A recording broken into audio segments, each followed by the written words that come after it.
Okay. I call the October 15th, 2024 regular board meeting of Glencoe Park District to order. Lisa, please call the roll and state the time. 7 p.m. Absent. Leaders absent. Here. Here. Okay. Consent agenda items A, B, and C are routine. Does any commissioner want any item pulled from the consent agenda items? Hearing none, I entertain a motion to approve the consent agenda items as presented. So, Michael, you're going to have to do it today.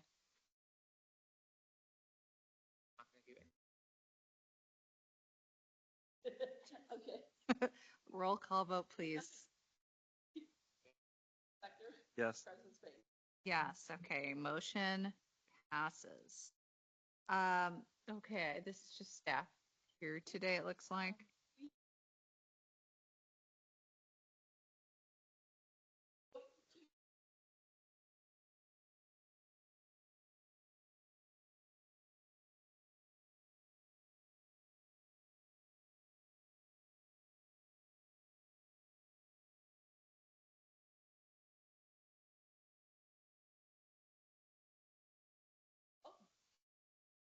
That's it. So. Okay, great. Well, thanks for coming. Okay, 7 months of the fiscal year are complete.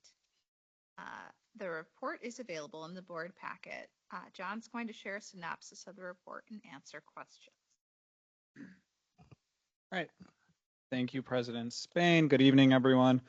So rather than go through the traditional financial report that we do on a monthly basis, we've reached the point where we can discuss some updated projections as of our fiscal Q2 ending, which was August 31.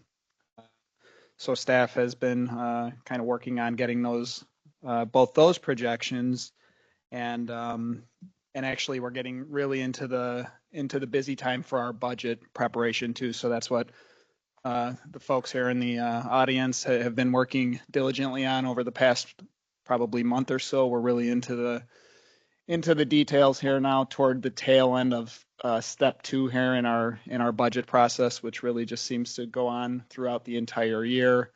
Once we get to November and into December, that's when it's really turned over to Brian and myself to start pulling all the budget documents together and preparing for presentation to the board, which first draft will come to you toward the end of January, beginning of February.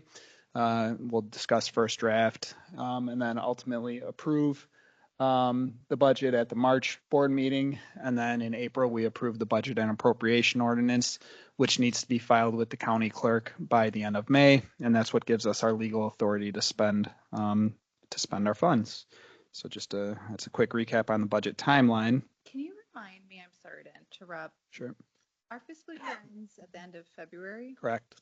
We approve our budget in March. What's the reason for the timing of the budget approval after the fiscal year begins? Yeah, that's pretty common. It allows for the county requires that it's 3 months after the fiscal year ends. So that's not uncommon to have we do make an effort to discuss it prior to the start of the fiscal year, but that's been traditionally what the timeline has been. So we're able to spend money without a budget? Up until 3 months into your fiscal year, correct.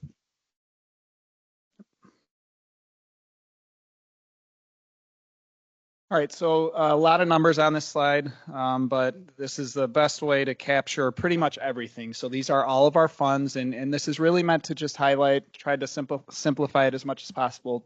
The 2 columns represent, the column on the left is what we had budgeted for in fiscal 25, and the column on the right is what we're now projecting, what our excess revenue over expenditures will be as of 2/28/25. So if we just jump straight down to the bottom line, we see that we had originally budgeted across all funds excess revenue over expenditures of about $814,000. We're now projecting 1.8 million. So we see that we're expecting to be a little over $1 million better than expected, and that's across all funds. And the reason for the better than budgeted projections really span across all the funds, and I'll try to touch on most of the major changes as we get into the slides here. But first in the corporate fund, so you look at the 1,141,000 compared to the 920,000, so that's about $220,000 better than what we had budgeted for. Much of this is due to salary and benefit expenses, specifically in Kyle's department. There has been some turnover in that department, and we filled some positions, the parks laborers positions. And a big part of that is actually the health insurance. We lost a few employees who were on family health insurance, and we actually had a couple insurance buyouts, which is the program we rolled out about 3 years ago. So that saves us significantly when we take a family off the books, a family health insurance off the books, and replace it with a pretty modest buyout. That's about a $30,000 variance in our favor there. Also in the corporate fund, our interest income projection, while I know rates have decreased recently, we were conservative in what our expectations were as to when and how much the rates would start to decrease. So there's about a $60,000 higher than a budgeted interest income amount reflected here in the corporate fund. Also, the salary and benefits in the parks is about $165,000. So those two pretty much combined for that difference. As we look at the recreation fund, we see that's where the bulk of the change is. So we're projecting to do nearly $600,000 better, $600,000 better than what we had budgeted for. And about half of this is related directly to programming, recreation programming. And I'll get into the specific programs that are helping to drive that on the next slide. Children's Circle we see is also better than budgeted at this point, which is a combination of enrollments and lower than budgeted salaries, specifically for our full-time assistant teachers. I will remind everyone that the operating results in Children's Circle do not include the costs of FICA, Medicare, and IMRF, as those expenditures are paid out of. Actually, you see on here the Social Security / Medicare funds and the pension and retirement funds. So those expenditures are not reflected in Children's Circle's results. There's not a whole lot of change here in our other operating funds, so won't speak to those too much here. And then as we look at the capital project funds, we had originally projected for a deficiency in revenue over expenditures of about $568,000. That number is now projected to be $392,000, again, which I'll get into here on this next slide. So as I mentioned, rec programming, we're projecting $325,000 in additional revenue from what was budgeted for. $200,000 of that is Kids Club, Game On, and Action Quest. So those three programs, obviously we know the popularity that Kids Club, how popular it is now, especially with the renovation, and certainly our camps and other rec programming continues to go very strong. I mentioned the interest income in the corporate fund of $60,000. Another $60,000 was part of the recreation fund, and then across all funds, we're projecting to be about $143,000 better with interest income than we had budgeted for. Those favorable health insurance elections, again, across the board, accounted for about $125,000 of the better than budgeted numbers. And then our capital projects, so I had alluded to the difference there, and that was about $175,000. So 132 of that is directly related to what I feel is our new partnership with L6. They've really done a phenomenal job in looking out for ways that we could save money and to the tune of really big dollars at this point. We had a camera upgrade project on the docket for this fiscal year. And we were going to work with Pentagra, ultimately decided to take a different course based off of L6's recommendations. That saved us nearly $50,000.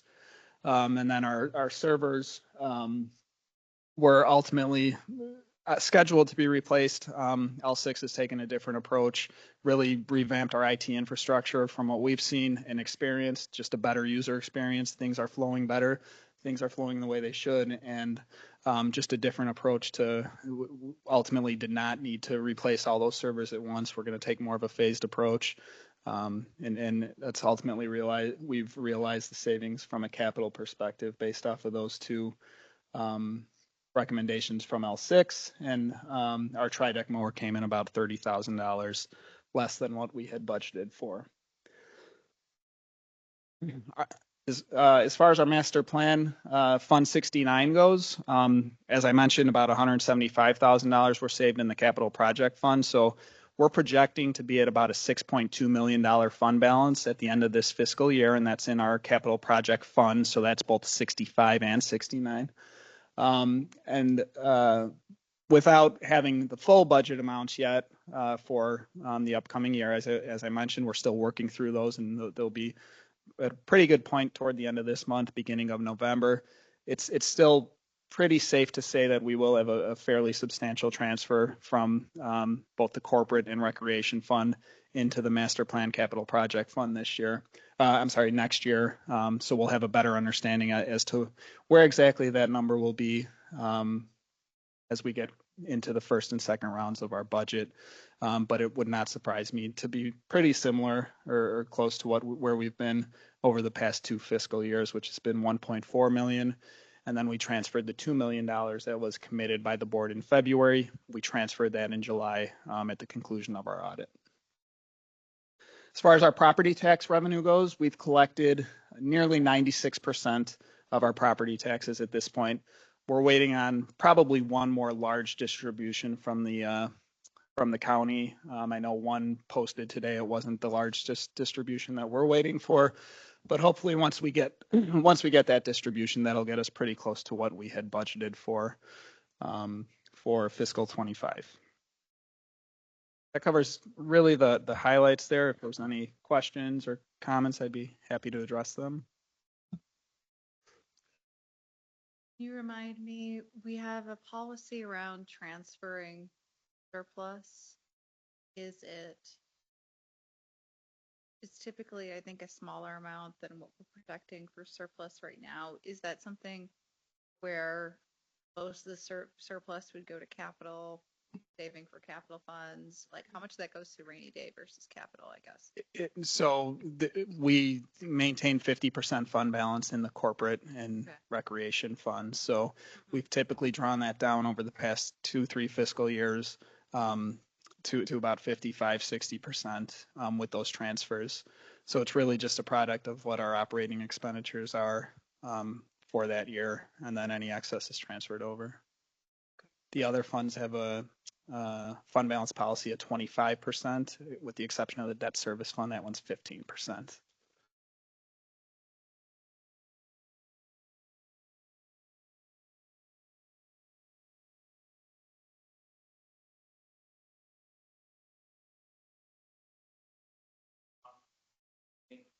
Every year you tell me about employees that quit or didn't budget at 100% of their costs, which we budget at 90, 95 or something like that. Last 10 years are where you're at. I think it's especially for those with upcoming costs always come in parenthesis lower.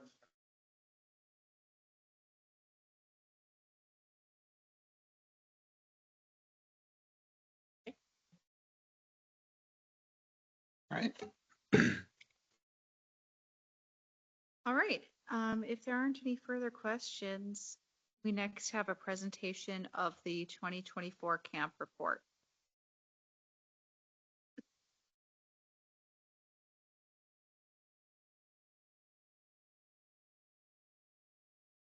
Or actually, it's a levy.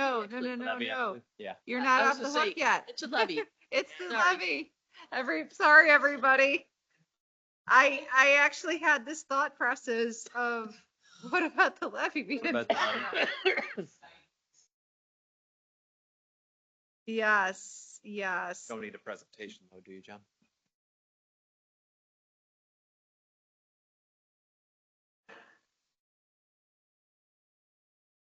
Sorry, guys.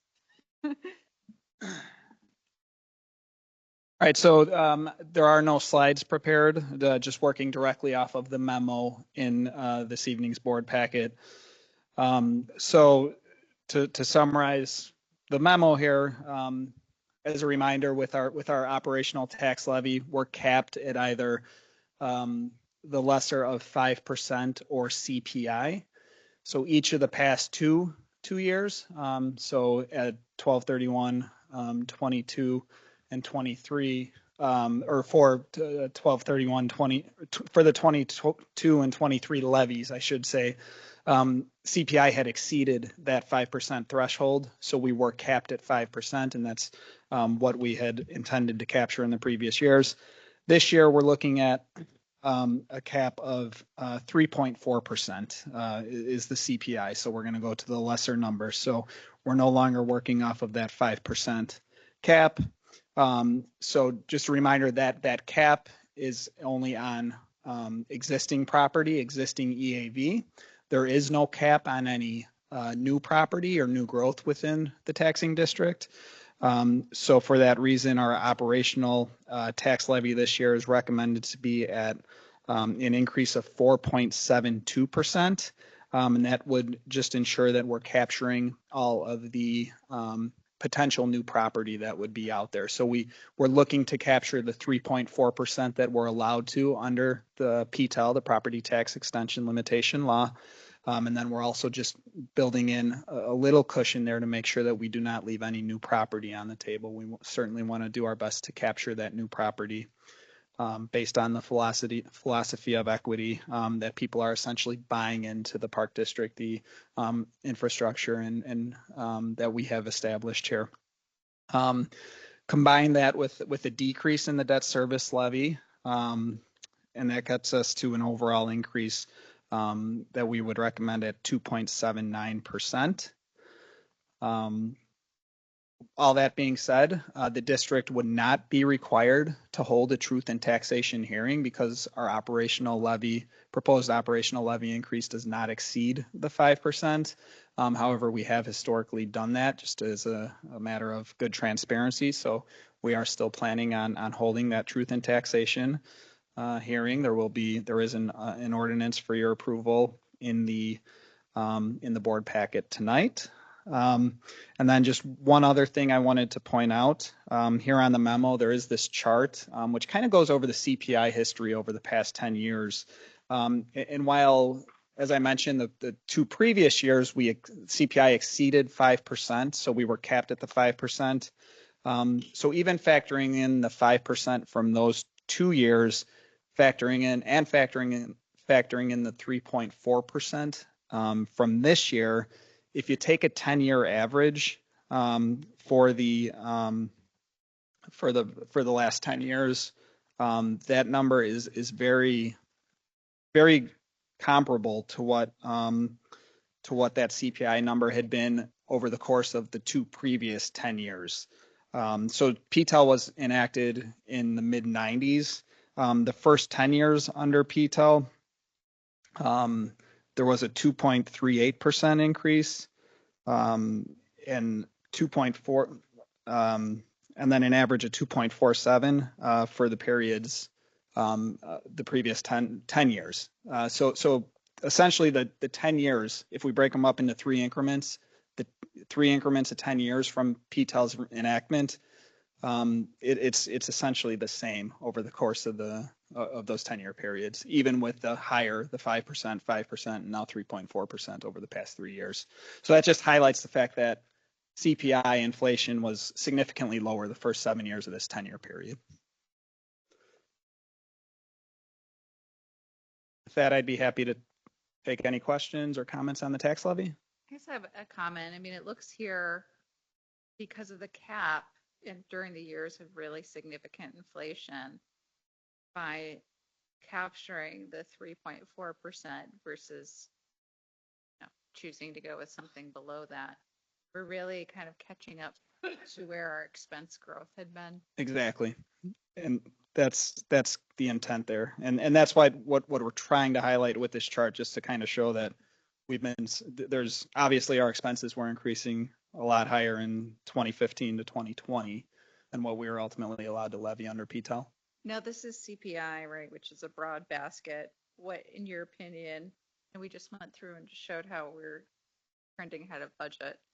But what are you seeing in terms of growth in salaries and benefits or capital expenditures, kind of our big line items? Yeah. Are those growing at a Salaries big are rate? salaries are a big line item in wages, and we just point back to the minimum wage increases that have been mandated for, I believe, the past 5 or 6 years now.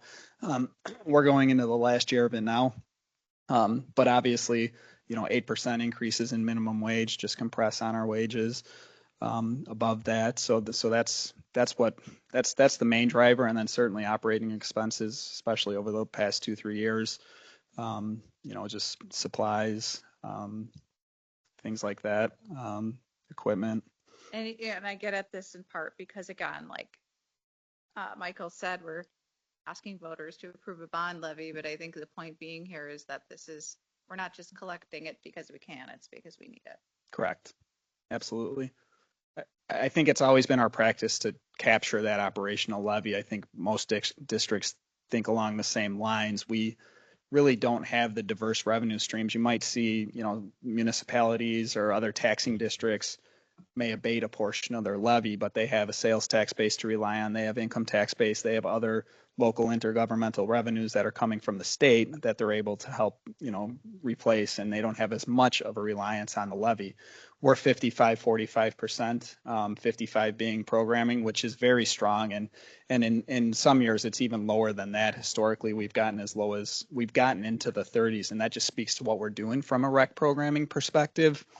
But our comprehensive plan says we shouldn't go above 50, and with these increases, we still won't, just given how strong our rec programming is. All that being said, though, we should capture as much as we can from an operational levy perspective. I think it's philosophical, right? I think when I started, it was closer to 45-55, and now it's 55-45 in terms of rec tax, and but it is philosophical. It's do you want the community to pay for? Do you want the community to pay for the increase in expenses that we have for everything? Or do you want the users to do it? Because we're not, when it comes to childcare, right? We talk every year about not increasing the childcare programming we have by CPI, right? We didn't increase it more than 5. We didn't increase fees by 7% and 6.5% last year, right? We just didn't. We increased them a much more lower rate. We're pushing the tax to the higher up one. So what we're saying here, and I'm not opposed to it or for it. What we're saying is that we're going to push the tax revenue as high as we can, effectively, and that gives us wiggle room with other programming to not raise it the same amount. Is that a fair? I think that's fair, and as high as we can doesn't mean it's high. I would argue. I did not say it's high. I just said it is though as high as you can go. Yeah, I mean, ultimately, at the end of the day, we're going to become less and less reliant on the levy, and we have to start thinking more like a private sector business as opposed to, a taxing body, because we are looking at program fees in excess of probably 5% this year. So you're seeing tax increases at 3.4%, but then you're going to see program fees at 5%. Camp fees were up about 7% last year. So I don't necessarily think it's apples to apples. Children's Circle, we didn't, because some of our wages were higher than the minimum wage, they didn't have such an increase, but we did reduce the level of service. So for example, you remember we used to close at 6:30, we reduced that down to 6 o'clock. So the 1 year where we didn't do the 5%, we did 4%, was because we did reduce the level of service. So we're trying to balance as best we can. But I would think we're going to see a 5% increase in fees this year based on minimum wage being a 7% increase. I mean, we just have to be cognizant that the three of us in this room, plus the other two, we're the ones that hear it when people talk about tax bills, right? And we all came in here a few months ago, saying how high our tax bills are. I just want to put it out there. I am not for or against this philosophy. I actually think if the town will substantiate it and they're okay with it, and we can do that to effectively have everyone subsidize some of our needs, it's not that different than the library, right? The library is funded by the community, where only the users really use it, and they get it for free. So the whole town is subsidizing the library. Yeah, I think I think you're kind of selecting Children's Circle as being a very user fee based, and that's supposed to cover the expenses. And I think for the most part, it is. I would say that I would counter that just in that I think it's like the pitch we have for people for the referendum, right? Park District benefits the whole community. And I think that if we're talking about, the parks maintenance staff, the staff here at TAKIF, all of that really benefits everyone and not a particular program. And then I think, maybe again, if you just select out Children's Circle, parents are in a bind, there aren't a lot of options. So you can kind of charge more because of the supply demand dynamics. But I think, I know a lot of parents are enrolling their kids in less activities because it's just everything's so expensive. So I don't think we necessarily have the elasticity in some of our programs to raise fees like we may have in the past. I'm playing devil's advocate. It's usually what I do here. But we are asking the citizens of this community to vote for a referendum for millions of dollars, and told them no increase in the debt service level. They're going to see a tax increase here of about 3.4% on average. And we're going to have to answer that. And they're going to ask, how high did that go? And we said, we pushed as high as we can. And so we just have to be cognizant of that. We have higher revenues coming in. We have lower expenses coming in. We've got a referendum, and we're pushing taxes pretty darn high. So to me, it's again, and Aaron, you and I have chatted about this before. It's an optics issue. We have to make sure we have our ducks in a row. So, for one, I think this is something that we need to really think about where we want to be at there. I'd like to understand as well, is the school and is the village also pushing taxes up to the maximum rate, or are we alone? And I don't know the answer to that. And then one comment I would have to follow up on that. I think you're right in terms of perception, but I also don't expect us to continue necessarily to have these kinds of surpluses, because I do think that CPI is heading down, and I don't think that clearly costs went up during the pandemic. They're not necessarily coming back down. And I asked the question earlier about if we have certain expense items that don't necessarily correlate with CPI. So we may not be able to capture 3.4%. We might be capped at, I don't know, let's say 2.1% or 2.3% next year. Meanwhile, our expenses are projected to go up. So it's hard to explain to the public, but I think we need to plan for the future, because it's a use it or lose it. We don't get to recapture that in the future. Yeah, I get it. I just think, I think we're, I would love to, before we go through with this, which we're not voting on this tonight, are we? Are we voting on this tonight? Yeah. I would love to know what the village and the other folks are doing. I would like to understand if we're the only ones that are pushing the max out there. Because again, from as long as I've been here, Carol, we've had surpluses, even during COVID. I think we've had surpluses all the time, But we use those surpluses to reduce the need to increase the debt service levy as well. Exactly. So Exactly. We have $22 million worth of projects out there. We're only going for 14.7. The reason we have been able to operate like we have for the last 13 years is because we were able to use that money that we take on programs. I don't think it's going to be there in the future. The minimum wage keeps on going up. Health insurance keeps on going up. Galleries keep on going up. It's going to go up higher than what we're asking for here. It really hurts the operation of the district. We are held to a standard, a very high standard of care for our community. If you lower that amount of taxes, then that level of care goes down. And in every survey we had, they said they liked the level of care. So in every community survey we've had. I don't disagree, but people also don't want their taxes going up. And, I will disagree on one thing. I do think that we are much more correlated to CPI than you guys give us credit for. I don't think that the Park District is unique in that our expenses are significantly different than Consumer Price Index. I think they may be somewhat different, but I think they're clearly highly correlated, right? Wages, CPI is within wages, gas is within wages. Right, Stuff except is- for that, we saw the recent increase in the minimum wage, and because I think it's a tougher job market for governments to attract labor, that we have to offer more than maybe a CPI increase, especially to attract new talent to Agree. meet the market rate. And then we're about to embark on some significant capital spending, and I think that some of the supplies may be more expensive than what the CPI increase. I'm just kind of having this conversation Yeah. because I think it's good to have it so that if the community asks us about the tax levy, that we have discussed it.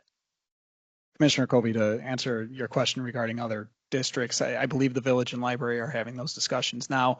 I do know that the other park district finance directors, we do talk frequently, and nobody is going for less than the 3.4. I know that for sure. Many do 4.99% to just get the maximum and avoid a truth and taxation hearing. Yeah. And that's pretty much universal across the park district side of things. And again, municipality to a park district, it really is somewhat of an apples to oranges comparison. They just have so many other revenue streams that they're able to tap into. You can go to 4.99 without a truth in taxation? Correct. Right. Yes. What stops us from going to 4.99? Nothing? Nothing. We don't want to push that number too high. We just want to capture we want to make sure we're capturing the new property, and I'm very confident with the number we have. Sorry, you can go for 4.99 for old growth or only for total growth? For total growth. For old growth, you are actually, everyone is limited to 3.4. 3.4, correct. Okay, so But for 4.9 total growth, the 4.99, Right, so correct. 4.9, people are grabbing that extra point and then 160 basis points by new growth. Correct.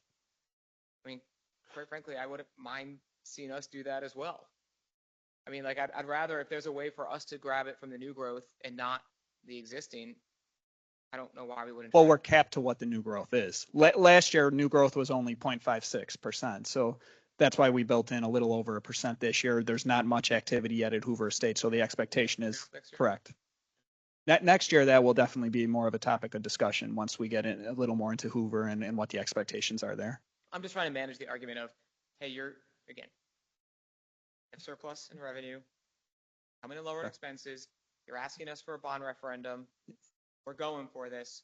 My taxes are going to go up exactly at CPI, even though your debt service level taxes are not going up. My other taxes are. Yeah. And in the eyes of the Glencoe tax holder, they don't get it. And I certainly, Forget yeah, no, and I certainly understand that. And I would point to a couple things here.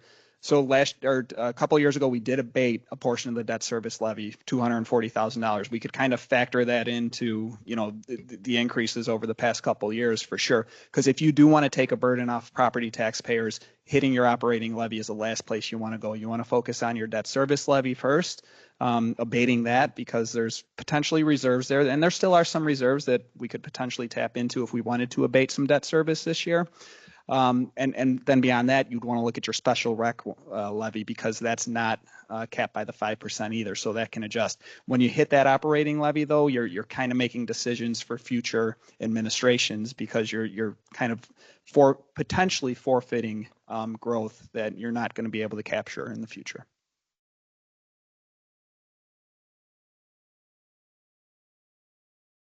Kind of see their point here. I'm good with that. So just to be clear, we have our first motion item is to approve the resolution. The truth and taxation. So that is about just discussing that with the public. So here's the thing. If you don't have to hold, we have a couple options for sure. We don't have to hold the truth and taxation for one. So we can just forego that and just levy. Or we can just, we have a month buffer. So the levy's due to the county clerk by the last Tuesday in December, which is New Year's Eve. I certainly don't want to get anywhere near that date. But we could potentially approve if we still wanted to do truth and taxation, even though we're not exceeding the 5%, we could push it and then approve the levy in December. I mean, so far in 6 years, not a single person No. has ever come to the Correct. truth, to the best of my knowledge. You guys would know. One person, one time over 6 or 7 years that have come. So I'm not as worried about that. I would love to know, I think these are things that we should have further, I think these are things that we should discuss at a committee meeting, hopefully, and then bring it to a board meeting to vote on. I sometimes, I know I spent a lot more time on other issues than I did on this one. Do we know what Bart and Stephanie think? Bart was in favor. Stephanie did not indicate it. Do not indicate either way. I mean, I personally think if we're asking for a referendum, it's important to have maximum transparency, even if nobody attends, because every local government Yeah, I agree. scores poorly on transparency. So I would prefer to go through the process. And we want to be financially transparent. We do. So, So if we punt on voting for this, do we have the ability to vote on this later and have a truth and taxation meeting? We would have to vote, we would have to approve the levy at the December meeting then, which is the latest that we've done it since I've been here, and I probably the latest we've done it in a while. We don't like to, because that's a scary deadline for many, because it's literally I've heard horror stories about that last Tuesday in December. But that's certainly feasible. We could vote on it at the December meeting then. I guess, Michael, what information would change your mind? I guess that you would be waiting on for a future I meeting. mean, I want, if Bart and the two of you are for this, I just want to push you guys on it. Like, I think every entity in Glencoe always goes for the most, and we always go for it, and we always go for it. And I know that we are going to hear it from people who didn't understand the debt service thing. And I mentioned this before, like time and time again, I don't love the marketing behind no new taxes, ! Associated with your debt service levels. Going to hear it. And, it's a little bit like Booth Cottage, where we push things through and then we hear it afterwards. Like, we don't ever hear it before. So I'm fine if we want to, I really don't like having these discussions and being forced to vote on it the same day. I find that to be frustrating. I wish that we had this conversation a few weeks ago and we could talk about it in committee and then vote on it in board. I think that would have given us time to sort of have this conversation today, absorb it, think about it, and then vote on it. I also think if we had 5 members here, it would pass clearly anyway, so it probably wouldn't matter. Yeah, understood. And I think that, like everything else, it's a matter of educating the public. I think that regardless of an increase, we would need to be having that conversation. And just because we have to have a conversation about it doesn't mean it isn't the right choice for the. So exactly what I was going to say. What would change your mind if people have this expectation of our services, of our having quality staff, Yep. having quality equipment. If we don't do this, then our standard of care goes down. You will hear more from that, I guarantee you, than you ever would on the other end.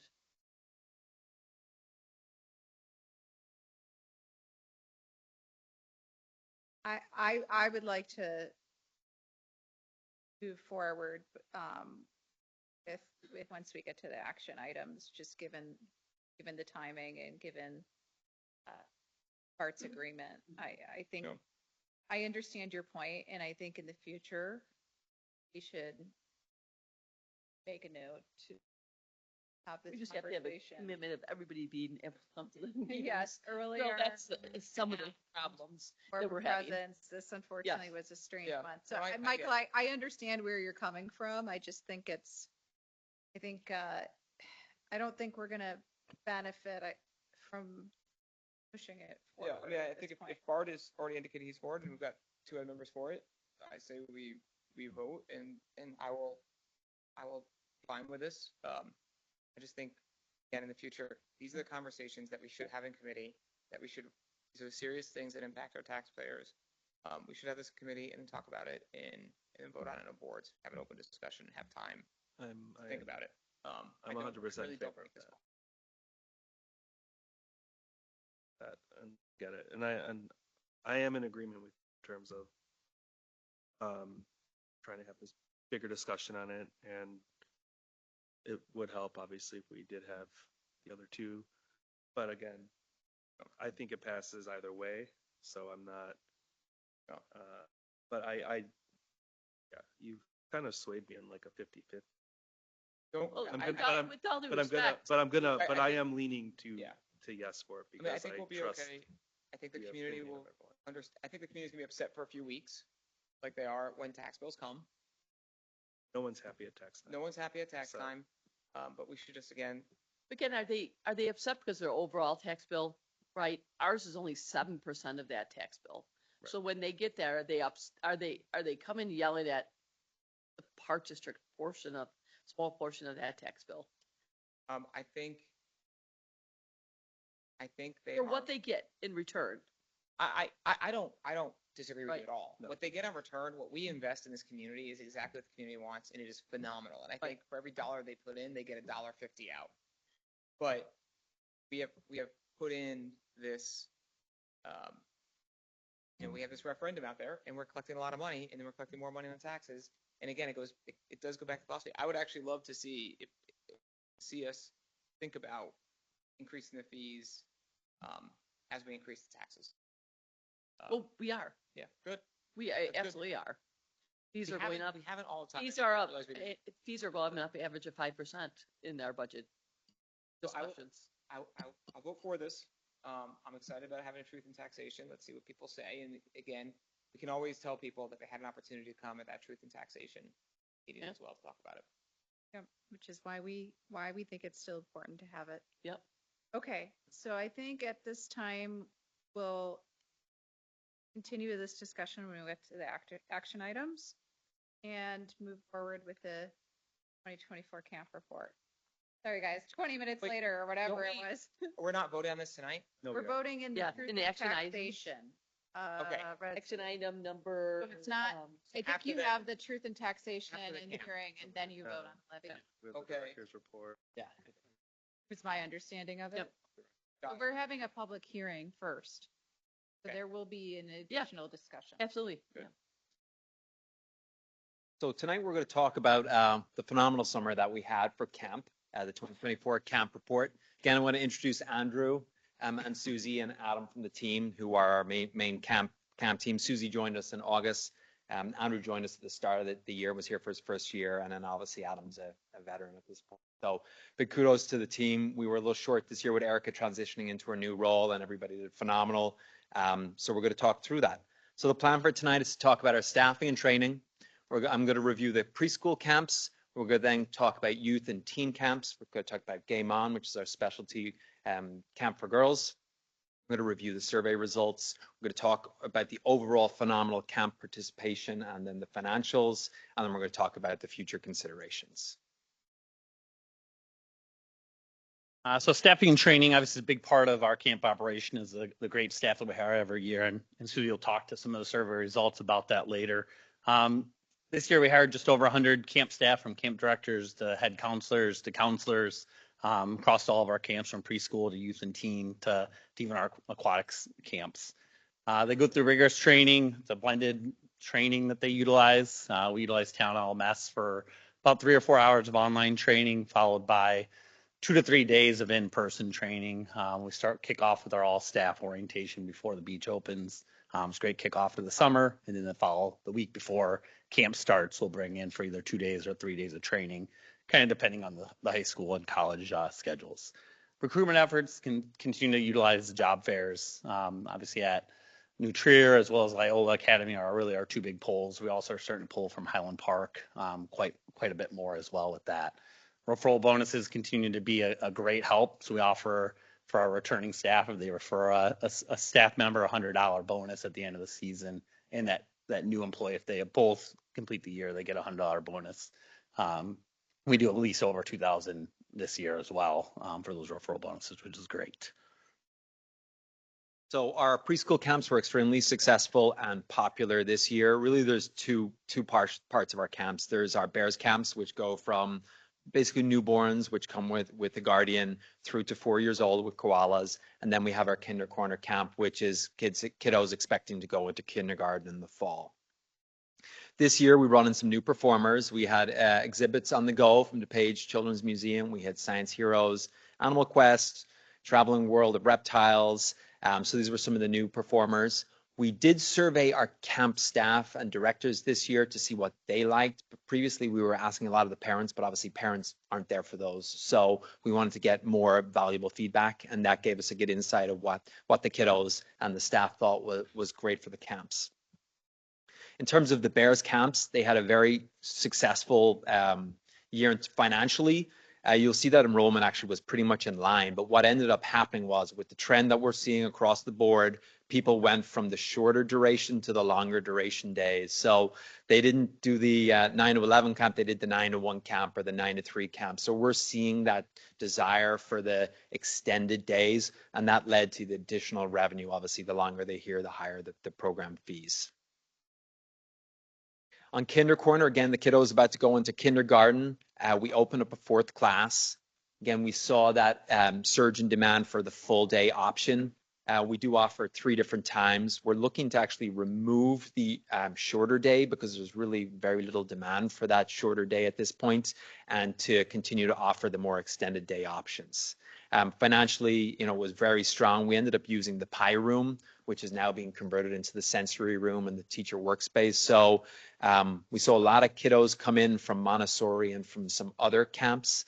So that demand was exceptional. So we'd love to see that coming back for next year. Hey, Bobby. Yep.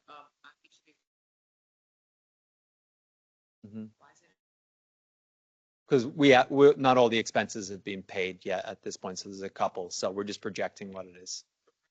2024 projected is close to actual as you had. Yeah, within a couple $100. Good. Okay. That's incredible. Guys, both here and there. Yeah. So you can see, that kind of the mean was 50 kids before, now we're up to kind of 76. So obviously the expenses in terms of the contractual wages and supplies all kind of, we target that 50% net margin, and we've been pretty good at staying, and then that pays those indirect expenses. So I'll jump into our youth and teen camps. So as you may remember, the big change this year was the transition of the grades. So this year, Sun Fun became 1st and 2nd grade instead of historically as the 1st to 3rd grade. Camp Adventure was now 3rd to 4th, as opposed to 4th and 5th in previous years. And then Action Quest was 5th to 8th. So that aligned us with Central School, District 35, South and West schools as well. So these are our traditional youth school age camps, which also leads into our counselor and training program. Our counselor and training program has 2 different options. We'll jump into that in a little bit as well. So again, Sun Fun, 1st and 2nd grade. Highlights for the Sun Fun group included trips to the Blackhawks practice facility. It's supposed to include a tour of the locker rooms, but unfortunately, Blackhawks were on site for practice, so we couldn't go into them. Which is a bummer, but it's still cool to get to go on a 5th, 3rd and have them skate on the practice ice there. Santa's Village, Lincoln Park Zoo, variety of water parks, Sky Zone, ever popular undernighters and theme and special event days continue to be a hit with Sun Fun. Looking at the data, for me, the most interesting part of this is with the transition to only 2 grades compared to previous years of 3 grades. To have those kind of enrollment is extremely impressive. Had 155 with just 2 grades is really fascinating. And it also goes back to how well our preschool camps are. We're setting the bar there, and they're seeing the value in the program. We're hoping to see that continue, especially with how strong Kinder Corner was this past year. Camp Adventure, again, entering 3rd to 4th grade. Some highlights. They always enjoy canoeing at Skokie Lagoons, bring in a mobile escape room. We go down to Lamont Quarry and do the Forge, which is like a high ropes course. They have zip lining. Shed Aquarium, Launch Gurney is kind of like a Sky Zone with bowling. And then we did partner with Glencoe Golf Club this year, and kids got to learn how to golf and do some putting and stuff too. Then they also visit water parks and have their theme and special event days. Similar to Sun Fun, we obviously saw a large increase too here with about 30 over the previous year, and certainly above previous seasons, which is great to see. As far as counseling and training goes, as for entering 7th to 10th grade, we offer 2 options. We offer our preschool half day, which is essentially 8:30 to 1 p.m. And they are in the groups with all of our Bears camps as well as Kinder Corner. And then we have our full day UCITs, which is with Sun Fun and Camp Adventure. Part of their regimen includes obviously orientation, either the first day or before camp starts. So they also get to participate in a variety of kind of team building exercises. This year we went to Heller Nature Center. Previous years when Erica ran it, we brought them in, but we went out off-site this year, do some cooperative team games. Really their role is to support obviously day-to-day activities, learn how to be a counselor, how to run a variety of different activities for the kids. This year on both Sun Fun and Camp Adventure side, they actually ran the tie-dye each session, which was really cool to see them kind of take the lead on that aspect. As far as the data with CITs go, it really continues to stay consistent around that 50. We are seeing a little bit more of a trend towards wanting that full day. Obviously, the value for a parent with CIT and the value of that cost is pretty high, and they're getting obviously experience of kind of like in that working mode. The only thing other note is on the expense side, we actually had a youth CIT director this year, which is where that wage jump was compared to last year. Yeah, I'm Andrew, program manager for Action Quest, which was our 5th through 8th grade camp. It was located out of Weinberg Family Recreation Center. A couple of trips to highlight were Raging Waves, which was one of our undernighters, and then Climb Zone as well. So as far as the data goes, overall enrolled for 2024 was 310, comparing that to 2023 of 158. With 2024, the unique enrollment was 156, and of the 156, 142 of those were residents, and then 14 were non-residents. So in comparison to 2023, the unique enrollment for that was 75, with 72 of those being residents and then 3 non-residents. A big factor in this enrollment increase for this year was due to the flexibility with 1-week options. We saw a huge increase in enrollment, and families' feedback was super positive for that flexibility with their schedules. I also oversee the Game On camp, which is our specialty camp for girls. The camp was out of Central School, served kindergarten through 8th grade. And they just did a wide range of different sport activities throughout the summer. As far as the data goes, it kind of sticks out. The overall enrollment was 461 for 2024. With that, unique enrollment was 164. Comparing that to 2023, overall enrolled was 135 with unique enrollment of 109. For 2024, the residents in that 164 unique enrollment was 61, and then non-resident was 103. Comparing that to 2023 with the unique enrollment of 109, 52 were residents, and then 57 were non-residents. Yeah. The 461 I see there is not unique enrollment. Someone signed up 4 weeks. If I'm an individual signed 4 weeks, I'm in there 4 times. That would help me understand why really not that you had almost 3 times the number of people. Your revenue's only up. You have 200% increase in people, only 50% increase in revenue. It's just because you guys slice and dice these weeks differently. Yeah, so the weeks in 2023 were 2, 4, and 8, and then this week was single week. So they had the option to enroll in single week, so that definitely played a factor in that. Flexibility is what we're, so they want to be slice. So that's. And it's obviously working, but it's competing on the chart. Because when I originally saw it, I was like, oh, something. But now Yeah.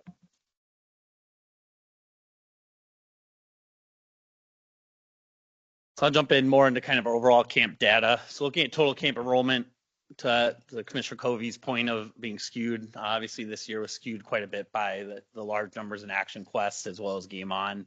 If you actually start pulling back some of those numbers, our unique campers across all of those was really 799. with roughly about 635 of those being residents, and the remaining balance being non-residents. And then if you, 635 residents? yeah, 635 unique residents of the 799 unique enrollments. It's Glencoe. 500. Of the 1,700 kind of eligible kids, it's 600. Incredible. That is That's a incredible. lot. Very, and that doesn't include products count. The impact of that. I mean, that's like half the kids in Glencoe. That really is. Have you gotten feedback that parents are selecting us due to, this is kind of going back to the user fee question, just the good value for the money compared to other camps? And then have you seen or heard anecdotally people who maybe would have done Banner or Tamarack for 8 weeks are putting their kids in Park District? We're definitely seeing that impact. And the other thing that helps that we're seeing is that to a little bit, we talked about the preschool side, is they're wanting the extended days. They're seeing the value of the cost compared to Banner or Tamarack much better. And the level of activities that we're providing is comparable. Obviously, we don't have some of the site amenities, but we're taking people at places to give them those amenities and those same experiences. Something popped up on this side, sorry. Asking me to reboot. I think we've talked about this before. I love the golf lessons. I'm excited for that. I hope that continues next year. I think that one of the benefits of some of the other camps is the swimming lessons. And if there's any sort of way to offer that, I think in partnership with Northbrook, or if that's just too much of a liability issue, or We've done it prior to COVID. We had gone up to Highland Park to the rec center and done that, and the value that we found from it wasn't as high. We'd have people missing, or there wasn't consistent enough swim lessons that they were getting the value out of it. But something we can revisit, especially with our agreement in Northbrook.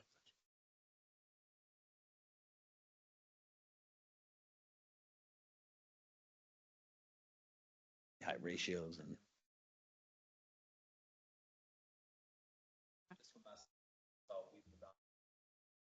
okay.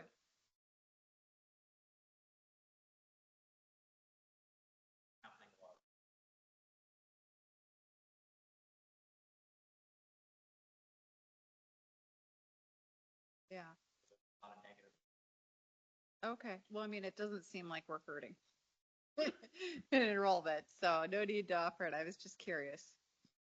The next slide here shows kind of where our campers are coming from. So we continue to have 80+% of our campers, and this only in our traditional camp. We peeled out since Game On has such a significant amount of non-residents comparatively. We're still seeing over 80% being residents. We are seeing a continued trend more on the youth side of having Highland Park, the Braysides, kind of where Bobby lives. Winnetka and Northbrook starting to come over because our pricing and our value, which you'll see later on when Sudie talks about the value in relation to fees, that they're seeing that comparison is, if not better than their regular park districts, or so it's something we're definitely seeing that trend. As far as overall camp financial trends, obviously we've talked about a really banner year from a revenue standpoint, over budgeted. We're projecting over $300,000 over what we budgeted, and then the excess revenue over expenditures just over 200,000. So really, really excited about and proud of obviously the year we had there. Hi, I'm Susie. I was fortunate enough to start the last week of camp, so I got to see a little snippet of it. SurveyMonkey.com is the website that we have used in years past. We rolled out a participant survey for families to fill out. We had 121 camp families participate in this survey this past summer. Something new this year was that we did roll it out in 2 separate phases. The first one being like a halfway, 4 weeks in, we did a midsummer check-in, and then we rolled out the same link again at the end of the camp season. And the responses were very overwhelmingly positive. If you look at the value of camp in relation to our fees, you will see that, the numbers are pretty on trend with last year. Over 90%, are saying good, very good, and excellent. Families are seeing that they are getting their value with the fees that we have. For this question, would you register your child for camp again? There is a slight dip. Go back, just to point out there, this is the highest you've had for excellent though, all time. Right? Yes. So, gratified, but pushing up the excellent, which I think is awesome.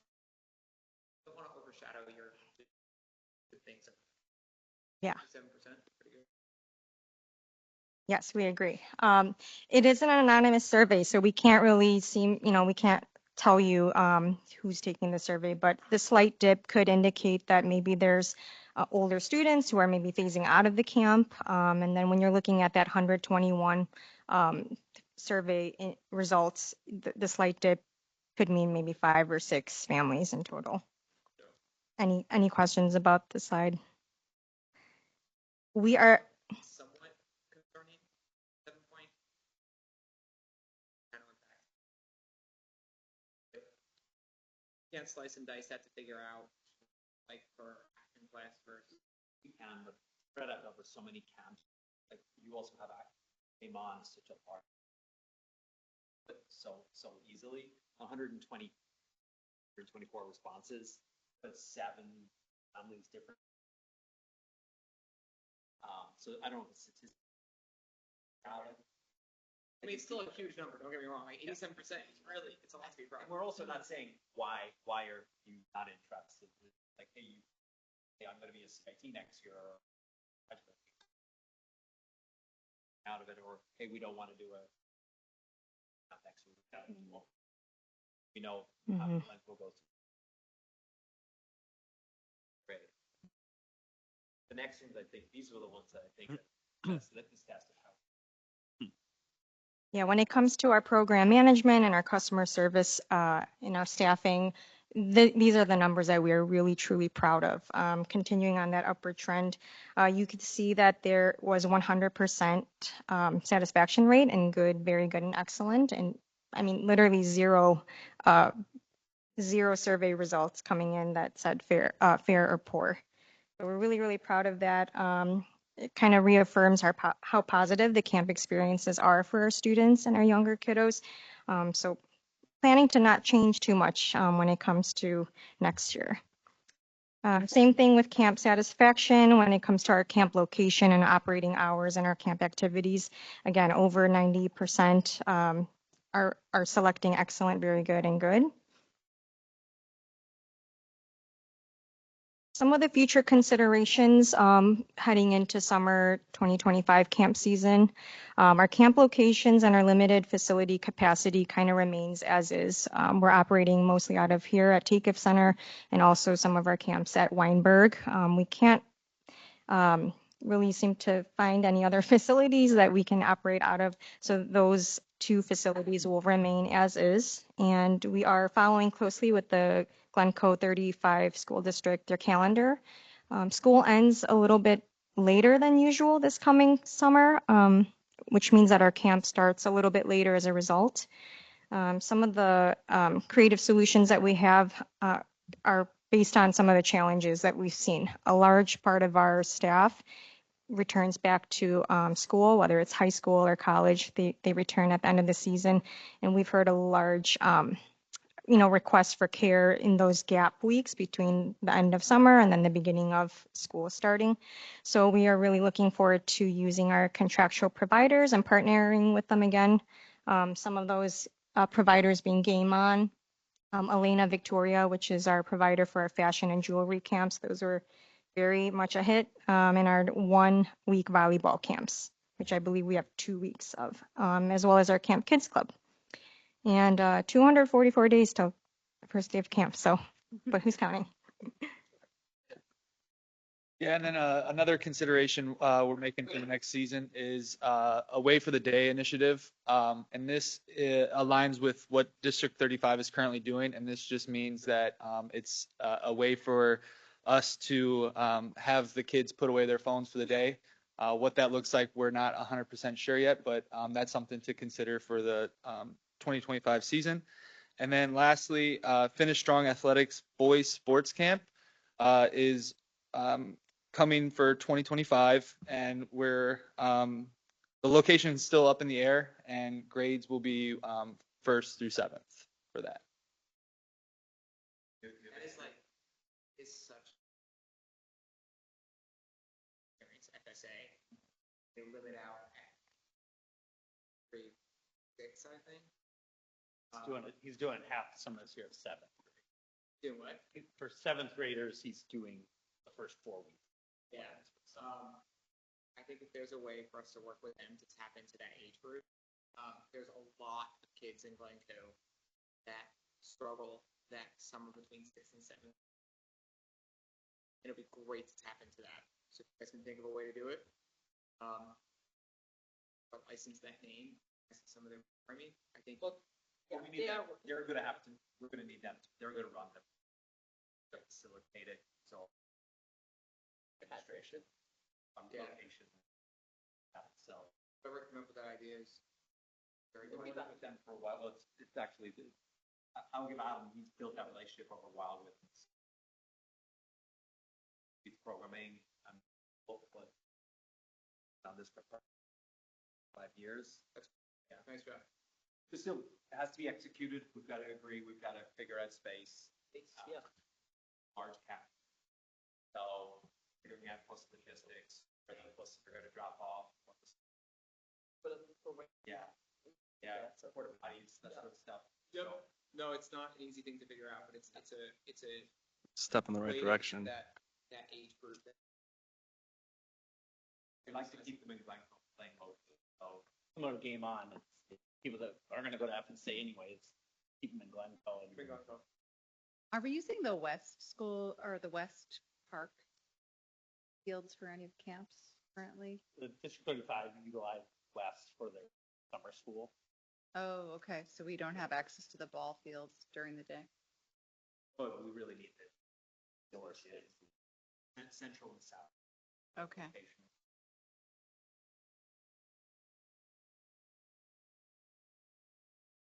End up using probably bias. But the property has access to. Any questions? I just have to say, phenomenal camp season. Great, amazing staff, well trained. They took time to train them, then had a very comprehensive training schedule. Great variety of program, of trips and special events and all those things that make the camp experience all have for camp. So, broad position of our exceptional day camps. Have them again. We had some amazing site directors, and we have them back next year. Great managers overseeing it. So thank you all for your great job. Yeah, thank you. My daughter did 8 weeks of fun, 1 week of aquatics camp, and then she did the fashion design camp. So we had the sampling, and then we did golf camp, but that wasn't you guys. But yeah, it was a great summer. She would come home and say, "Today is the best day of my life," so many different times. So we made a switch from, we had done half banner 1 year, and there's no looking back. She loves Park District. Yeah, so it's a good value for me, and she likes it better. So there you go. And kudos to Adam and Bobby for stepping up on that shoulder. They stepped right into in that transition time. And they come back over the staff Yeah. without them It day does. in, day out. Yeah. When do we get to see the beach stuff? It's in November. Okay.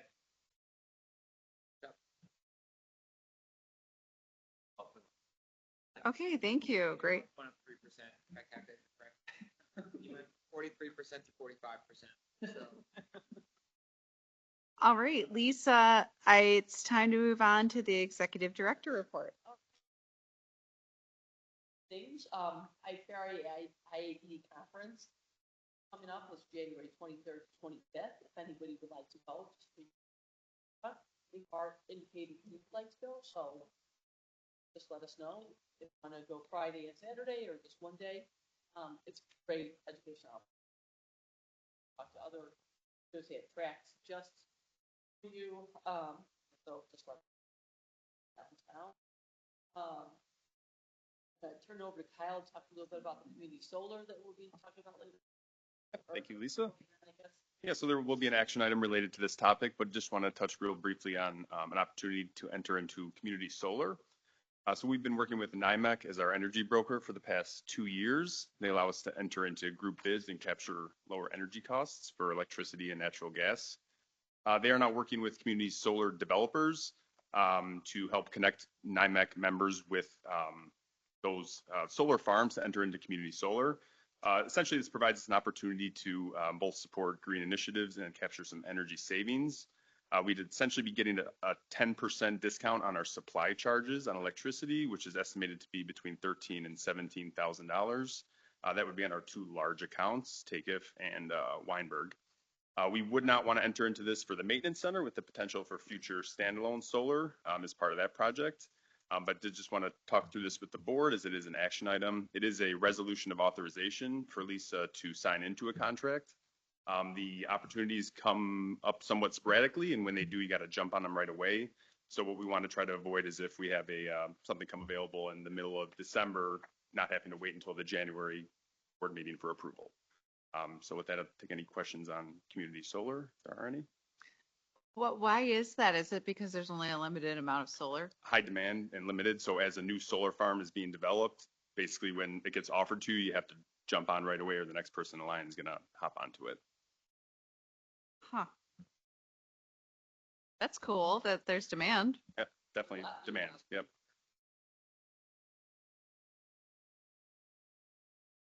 Questions? Next is Berlin's Park batting cage. Yeah, so we had in one of our check-ins or follow-up meetings with GBSA this season, they had broached the subject about the batting cage over at Central Melvin Berlin. They had expressed an interest in funding a replacement cage. The existing cage is about 6 years old and was funded by GBA at the time. The existing cage is still functional, albeit in kind of rough shape. It's also above natural turf, which essentially becomes mud during heavy usage, and it's very difficult to grow grass. So they had expressed an interest in funding a replacement batting cage. I had some initial conversations and explained to them that any replacement would have to be discussed with the board to get their input and approval. Also some just stipulations that would have to remain in place. It would have to remain a single tunnel batting cage. It would have to remain seasonally removable. It would have to be an open amenity to the entire community, and just some additional things about full payment, 50% ahead of time, 50% post-construction. So really just wanted to talk through with the board if what board's thoughts are, any questions, concerns, interest in pursuing that agreement with GBSA.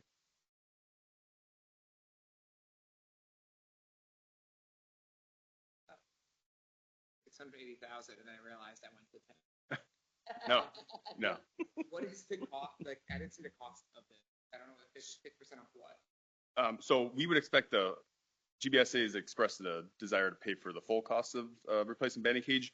Initial estimates from the contractor we worked with on Watts and Berlin with an artificial turf surface. I think I forgot to mention that. So artificial turf surface, similar footprint, but more robust structure is going to be about $40,000. That rough number was shared with GBSA, and they still indicated they were interested in pursuing that. We buy it and they pay us back. Yeah, we would look, yes. Yes, and they would still have to have it open to the public when they're not using it. So it just comes construction in the park. And the structure we were proposing to put in will look much nicer than it does now. Yes. It's kind of an eyesore. So More of a residential kind of Yep. setup now. This will be much nicer looking. And anybody have an issue with that? Okay. Sounds like a great opportunity. Yep. Are they trying to like put a name on it or anything, or No. just okay? No. There really is no naming rights at that yeah. park anyway, so they wouldn't be able to. Oh, I meant like just on like that particular piece though. know what their Nope. thoughts are. It's, Yeah, just a it's little great bit. though. It's Yeah. a lot of, Yeah. I see, I've used it before, seen it before. Great. And in the report, Kyle also talks about other projects they're doing this fall, so please make sure you take a look at all that. We talked about truth and taxation hearing, so the truth and taxation hearing we'll vote on today to take place at the November board meeting. We could vote on it as an action item at that meeting, or we could also do it in December. So just know that will be at least 2 meetings that we'll be talking about it tonight and then in November. If you need a third meeting, we could do that in December as well. John's been working with Dermont Health Insurance. I don't know if you have anything on that one. No. No, we approved our 3-year commitment with Pederma last summer, so we're in Okay, year 2 great. of that. Special thanks to the whole team on the mud run. If you were, I know that Carol was out there with her family. Also, our representative was also, Kat Small was also there the entire day. We had some great conversations with her on some initiatives we'll be unveiling later.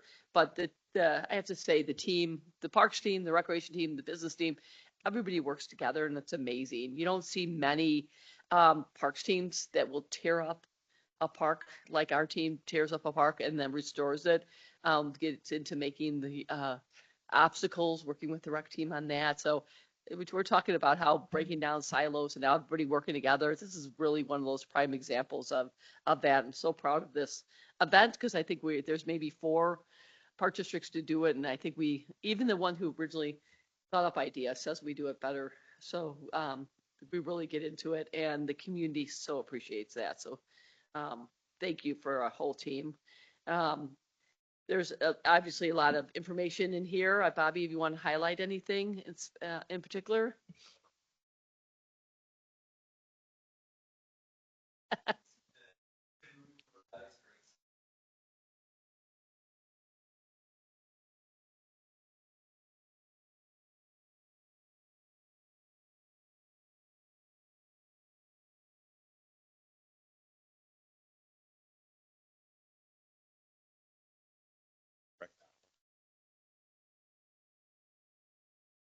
This cold weather will, change that over. Marketing communication, Aaron has been really busy on the referendum, educational referendum pieces. In fact, I just put one at your table. If you can, the very last one that's going out. So if you really quick, this was hot off the presses. If we can look at that really quick, give Aaron any feedback on that one, that would be the last educational piece that goes out. So wait a second. Just got one. Yeah, you I did. got one today. One more going out.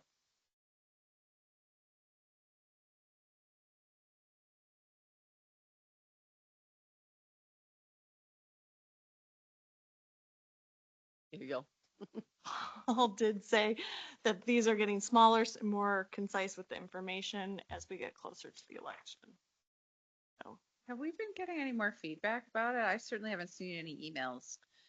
We saw one today. Was it on Nextdoor, Bobby? Yeah, there was one on Nextdoor today, Oh, an informational one. Just make sure you check out the website. And they said lots of great information on there, but they didn't Yeah. give an opinion. So we think it's very positive. We've only heard of maybe one negative One negative. campaign, one person sending out something to his neighbors, like Yep. it's only for the beach, which the neighbor then responded back, no, it's not. It's also for this, this, and this. Yeah. So people do know about it. They have educated themselves. So we're very I positive. will say your videos are now at about 17,000 impressions for 6 of them. well, Kyle, our videos. Yeah. Awesome. We've gotten 369 website clicks from that and about 172 reactions. It's spread out along LinkedIn, Facebook, Instagram, all that. We are also doing a digital advertising campaign right now. And we're 1 week into it, have gotten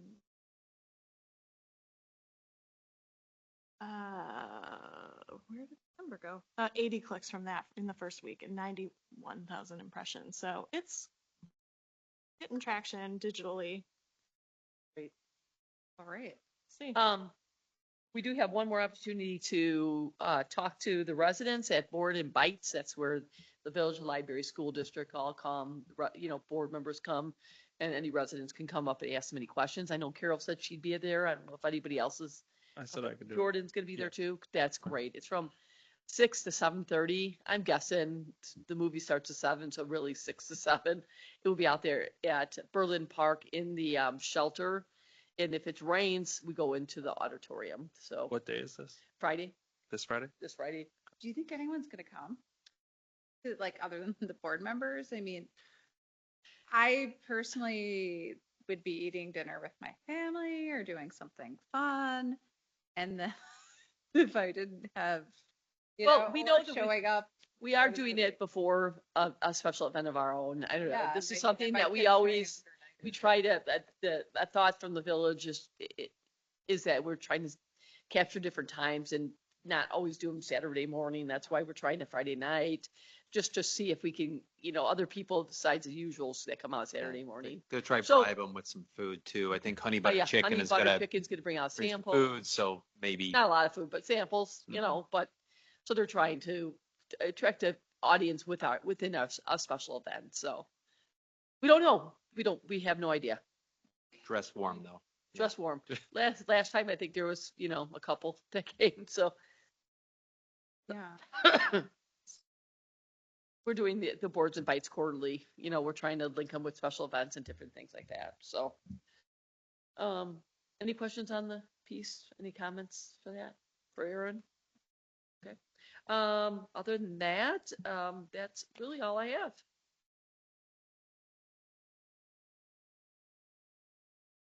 Okay. Sorry, that's me. That's okay. So moving forward, I'm going to move on to action items. So the first being, I enter a motion to approve resolution number 967, truth in taxation as presented. That is on page 81 of your board packet. You can read what the resolution says, which is just pretty much states what we said today, and that we're going to have a hearing on that amount Okay. for any Good. public input. So So again, it's the hearing on the amount. It's not the vote on the amount. exactly. Okay. So Oh, that's right. I forget. That's my job. So moved. a roll call vote, please. Commissioner Kobe? Yeah. Commissioner Spector? Yes. And President Spain. Yes. Okay. Next, I recommend, or entertain a motion to approve resolution number 968, authorizing the executive director to approve the community solar subscription contract as presented. So moved. Commissioner Kobe? Yes. Commissioner Spector? Yes. President Spain. Yes. Okay, I entertain a motion to approve facility manager Shannon Stevens to attend the Association of Aquatic Professionals annual conference in February 2025 as presented. So moved. Any Uh, discussion? I think, is it in Florida?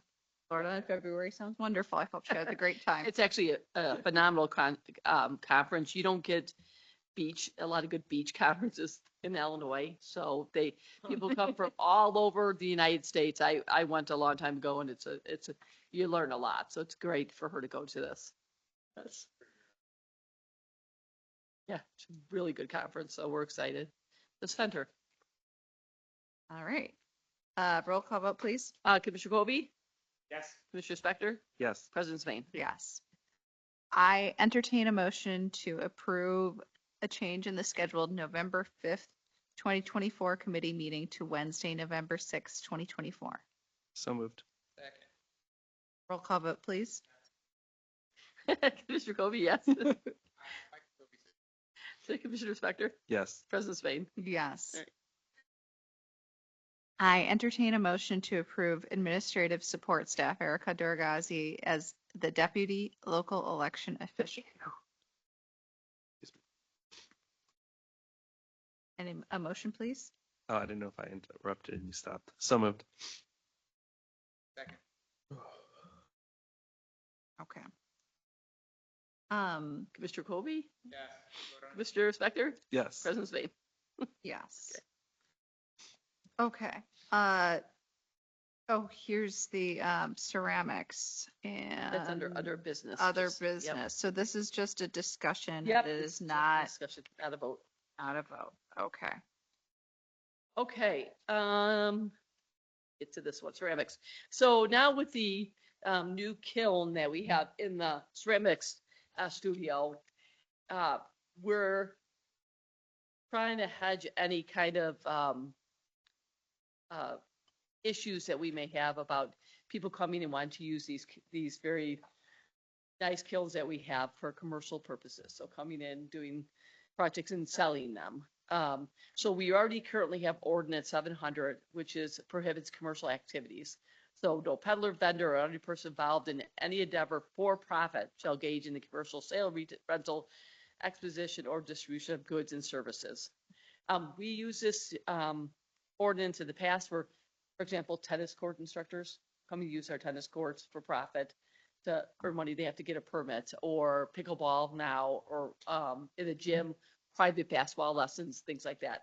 So we've never extended it onto ceramics or our art studios before, but we think we probably should. So this is really just bringing it to your attention. It's not something we have to vote on, that we will be notifying students of that program that they cannot use our facility for commercial purposes. Yep. So we want to make sure you know the board member agreed with this decision before we sent out a notice to the thing. So I don't.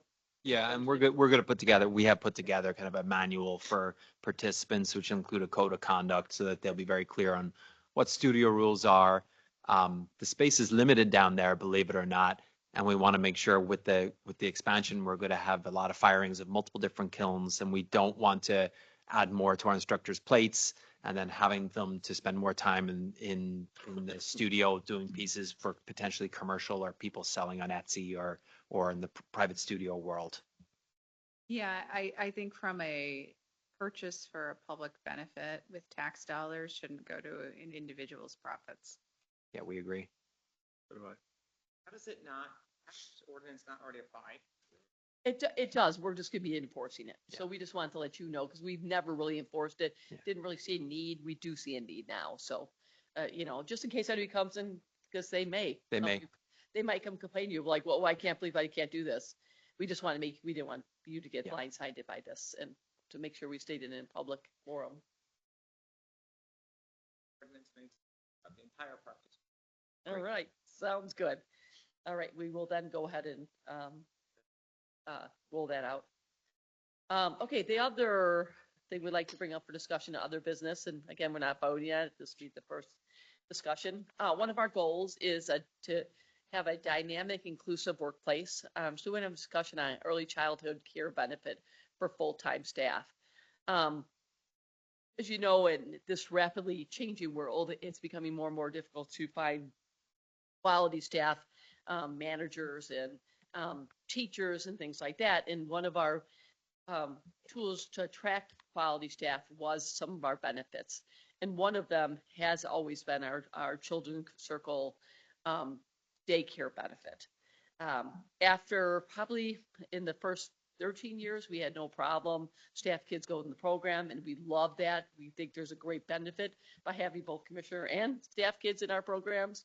But we have found that the waiting lists are such that we will never be able to get probably a staff child into that program in the foreseeable future. So that while we have that benefit out there, it's of no use to our staff. And we really want to retrain and attract staff to our organization and keep them working. So what we're asking is that we extend this benefit to our staff. If our program is full, they would get a stipend of sorts for childcare at their whatever location they choose. So there's a couple stipulations here. The employees must provide proof of childcare expenses, so a paid invoice, whatever. If the child cost is lower than the Children's Circle program, they only receive 50% of that cost. So if they choose to go one that maybe is less money, then the park districts, they will not get the 50% here. If this cost is higher, they will receive only 50% of Child Circle. The stipend is taxable and may be adjusted accordingly. If an opening becomes available in the Children's Circle program that is not filled by a full paying participant, the boy must take that spot or forfeit their stipend. So if we end up having room in our program, they can't say, nope, I still want to go here. They would have to choose this or forfeit the stipend. The stipend is not considered part of the employee's salary and will be adjusted and phased out based on the child care needs. This would only extend to Children's Circle. We have the camp benefit also that our staff get, but we have room in that program to expand that program. Bobby, do you want to share anything else? Yeah, I think it's just clear that with the way the wait list is, we're not going to be getting, our staff doesn't get priority over residents. And currently it's very rare that we're taking people outside of current families. So them alone, I think a couple of things to consider. Their perception of staff getting in ahead potentially is something to consider if we were making the decision. But it really isn't offering a benefit to staff at this point if they're not going to be getting into it. And we're seeing parents needing full day care. We do offer the half day care, but that really isn't a viable option for anybody working full time with us with the schedule that we have. So I think it's a great benefit for staff, and we would be providing that discount if they were in our program. So it's just that it gives the residents the opportunity to be in the program and provide that care while also providing the benefit to our staff. I think there was a perception that we automatically took staff on the air and put them right on top of the wait list. We do not. They go on wherever they are. So if someone has a baby, they would go on the list just You like basically everyone tell else. Jessica the minute you're pregnant. What was that? You basically had to tell Jessica the minute you were pregnant Yeah. to get on the list. Yeah. To even get in the program. For your own parents. Yeah. For your parents, yeah. Before I think anybody she else. has found Like, out you knew, before. Jessica Yeah. always knew before anybody else. It was Yeah. hilarious. So that's what we're asking. It's not going to cost us really cost the district any more than we did before, except that now we're sending that benefit. So thoughts?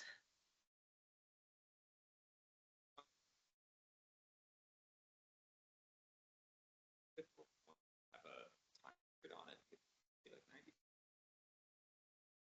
Actually take days. Oh, okay. That was it. You and I chatted about this earlier. I think this is right. I am not necessarily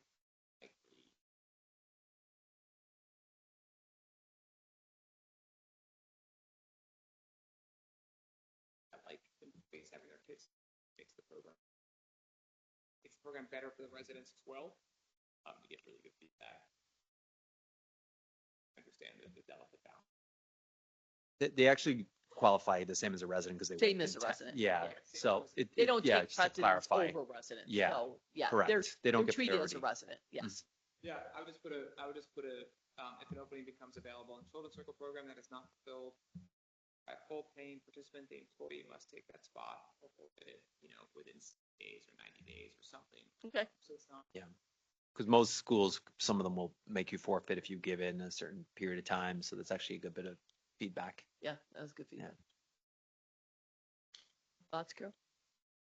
I think that childcare is one of the most expensive line items for a family, and this could definitely be helpful in attracting staff, particularly, for it's almost like you have to make six figures for it to make economic sense to have a two working parent household, which I think is a real problem.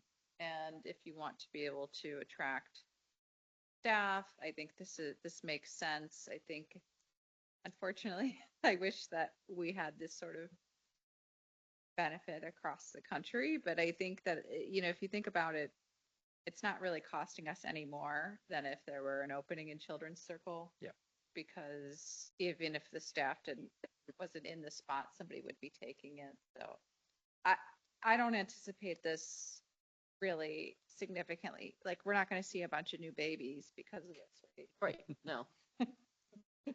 I don't foresee a bunch of new babies, but might be- Yeah, I Might think be current you could staff. potentially see, some preschool teachers in the future want to get their child into their preschool here and not having that ability and having to make that decision between a local preschool, working and a person might not be able to work because it just doesn't make economic sense.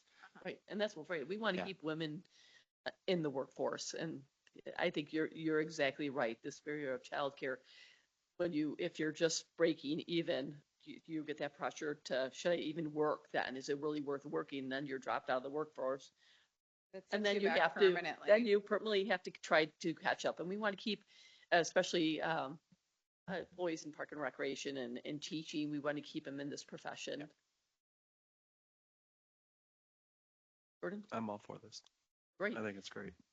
So we will then advance this for approval at the November board meeting. Thank you. Appreciate that.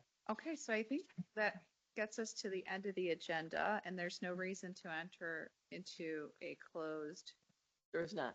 session. Yeah, you can. On this, I don't think it's so complicated, the benefit. Like, Oh, that's good. That's a good question. rate for non-contractual, first day registration. For the non, It's all about taxes. the one that go wait 5 days after the Yep. resident. Like, It's about taxes. Taxes. It's how you get literally- taxed. Yeah. Yeah, how you get If they taxed. wait 5 days later, There's less of a tax implication. And if they do it that last day, then there's no taxes. So that's why. if they do it, let's say they want it on day one, they would not get the 50%. No, they get 20%. Got it. The first two rows are the exact same thing. I know, I see, yeah, there's that, go to 20%, Yep, if you really want to get those programs, yes, exactly. not taxed. Yep. If you wait 5 days, it's 50% tax. 50% off residence rate, children's, if there's room in the program, that we just, 100% off general rec programs. If it's a standby, right? It's like standby. So if there's no one, so what they're saying is if no one's going to fill the program, it's better to have our staff fill the program. So there's no taxes for that. Yes, it's, yeah, that's how we fly, Yeah. right? Yep. Seats empty. Same kind of way. Yep. 100% off family and beach day passes. Tax implication, I presume. Oh, because we can fill as many. Yeah, it's we not sell as limited. many. We don't have a cap on that. Fitness pass. Okay. Good. I like it. Thank you for explaining that. No problem. Did not understand. Yeah. If there's no further discussion, I entertain a motion to adjourn. Second. All in favor? Aye. Aye. Lisa, please record the time. 8:37. Thank you very much.